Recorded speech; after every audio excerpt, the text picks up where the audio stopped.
വയനാട് ജില്ലയിലെ 3 മലപ്പുറം ജില്ലയിലെ 3 കോഴിക്കോട് ജില്ലയിലെ ഒരു മണ്ഡലത്തിലുമായി വ്യാപിച്ചു കിടക്കുന്ന മണ്ഡലത്തിൽ ഇതിനോടകം തന്നെ സജീവമായി കഴിഞ്ഞിട്ടുണ്ട് ആനി രാജ. ഇന്ത്യ മുന്നണിയുടെ താൽപര്യം കോൺഗ്രസ് നേതൃത്വം സംരക്ഷിക്കുമെന്ന് പ്രതീക്ഷിക്കുന്നതായി ആനി രാജ പറഞ്ഞു. വയനാട് പാർലമെന്റ് മണ്ഡലം LDF സ്ഥാനാർത്ഥി മണ്ഡലത്തിലെ ആദ്യഘട്ട പര്യടനങ്ങൾ പൂർത്തിയാക്കി വരികയാണ്.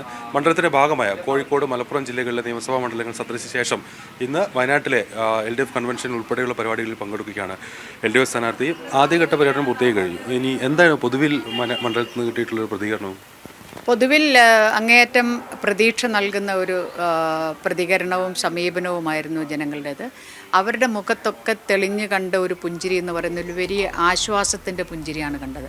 ഇപ്പോൾ ഇവിടെ വരുമ്പോഴും അവരിൽ നിന്നൊക്കെ നമുക്ക് മനസ്സിലാകുന്ന അവർക്ക് അവരുടെ കാര്യങ്ങളൊന്ന് പറയാൻ, അവരുടെ സങ്കടങ്ങൾ പറയാൻ, അവരുടെ സന്തോഷങ്ങൾ പറയാൻ, അതിനൊക്കെ ഒരാൾ എന്നുള്ള രീതിയിൽ അവരിൽ ഒരാളായി അവരെന്നെ കാണുന്നു എന്നുള്ളതാണ് ഞാൻ കണ്ടതും മനസ്സിലാക്കിയതും. ആ ഒരു എക്സ്പീരിയൻസാണ് ഈ ഒന്നാം റൗണ്ട് പൂർത്തിയാക്കുമ്പോഴുള്ളത്. പൊതുവിൽ ഇപ്പോൾ രാഹുൽ ഗാന്ധിയുടെ സ്ഥാനാർത്ഥിയെ സംബന്ധിച്ചുള്ള തീരുമാനങ്ങൾ വരാൻ വൈകുന്നു. ഒടുവിൽ രാഹുൽ ഗാന്ധി തന്നെ മണ്ഡലത്തിലേക്ക് എത്തും എന്നാണ് പ്രതീക്ഷ. നമ്മൾ നേരത്തെ പറഞ്ഞ പോലെ ഈ CPI ഉൾപ്പെടുന്ന ഇന്ത്യ മുന്നണിയുടെ ഭാഗമായി വരുന്നൊരു രാഷ്ട്രീയ സാഹചര്യം കൂടി ഉണ്ടല്ലോ. അതിനിപ്പോൾ രാഹുൽ ഗാന്ധി എത്തും എന്നുള്ളൊരു സൂചനകൾ ലഭിക്കുമ്പോൾ എങ്ങനെയാണ്? ഇല്ല, അതിൽ കോൺഗ്രസ്സിന് UDFന് അവരുടെ സ്വാതന്ത്ര്യമാണ്. ആരെ സ്ഥാനാർത്ഥിയാക്കണമെന്നുള്ളത് അവരുടെ സ്ഥാനാർത്ഥിയാണ്. അത് പറയുമ്പോഴും സൂചിപ്പിക്കാനുള്ള ഒരു കാര്യം വെച്ചാൽ ഈ തെരഞ്ഞെടുപ്പ് എന്ന് പറയുന്നത് ഒരു ഡു ഓർ ഡൈ എന്നുള്ളത്, സ്വാതന്ത്ര്യ സമര കാലഘട്ടത്തെ മുഴങ്ങിക്കേട്ട ഡു ഓർ ഡൈ എന്നുള്ള, അത് പ്രവർത്തിക്കുക അല്ലെങ്കിൽ മരിക്കുക. ഇത്തവണ ഫാസിസത്തെ പരാജയപ്പെടുത്തുക അല്ലെങ്കിൽ മരിക്കുക എന്നുള്ളൊരു ഒരു അത്രയും ഗൗരവകരമായ ഒരു തെരഞ്ഞെടുപ്പാണിത്.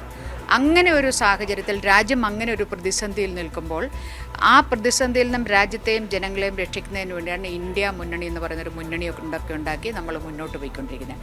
അങ്ങനെ ഒരു സാഹചര്യത്തിൽ തീർച്ചയായിട്ടും കോൺഗ്രസ് കേന്ദ്ര നേതൃത്വം ഈ വിഷയം പരിഗണിക്കുമെന്നും ഏറ്റവും വളരെ മുന്നേ തന്നെ സ്ഥാനാർത്ഥിത്വം പ്രഖ്യാപിച്ച് ഇടതുമുന്നണിയുടെ സ്ഥാനാർത്ഥി പ്രഖ്യാപനത്തെ അവർ റെസ്പെക്റ്റ് ചെയ്യുമെന്നും അതിനനുസരിച്ചുള്ളൊരു തീരുമാനം കോൺഗ്രസിൻ്റെ കാരണം കോൺഗ്രസും ആഗ്രഹിക്കുന്നത്, കോൺഗ്രസും പ്രവർത്തിക്കുന്നത്, ഇപ്പോൾ രാഹുൽ ഗാന്ധി പോലും ഈ യാത്രയൊക്കെ തന്നെ നടത്തുന്നത് ആളുകളെ വെറുപ്പിൻ്റെ വിദ്വേഷത്തിൻ്റെ രാഷ്ട്രീയത്തിനെതിരായി സംഘടിപ്പിക്കുന്നതിന് വേണ്ടിയാണ്.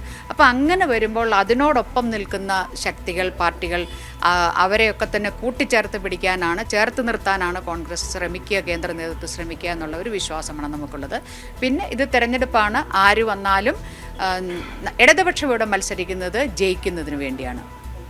ഇനിയുള്ള പ്രചാരണ പരിപാടികളൊക്കെ അത് ഇവിടുത്തെ ഇന്ന് കൺവെൻഷനാണ്. ആ കൺവെൻഷന് ശേഷം ഇടതുപക്ഷ ജനാധിപത്യ മുന്നണിയുടെ നേതൃത്വം ആ കാര്യങ്ങൾ തീരുമാനിക്കും. അതിനനുസരിച്ച് മുന്നോട്ട് പോകും. വരുന്ന പാർലമെന്റ് തെരഞ്ഞെടുപ്പിന്റെ രാഷ്ട്രീയ പ്രാധാന്യം വീണ്ടും ഓർമ്മിപ്പിക്കുകയാണ് ആനി രാജ. വയനാട്ടിൽ നിന്നും അനൂപ് കെ.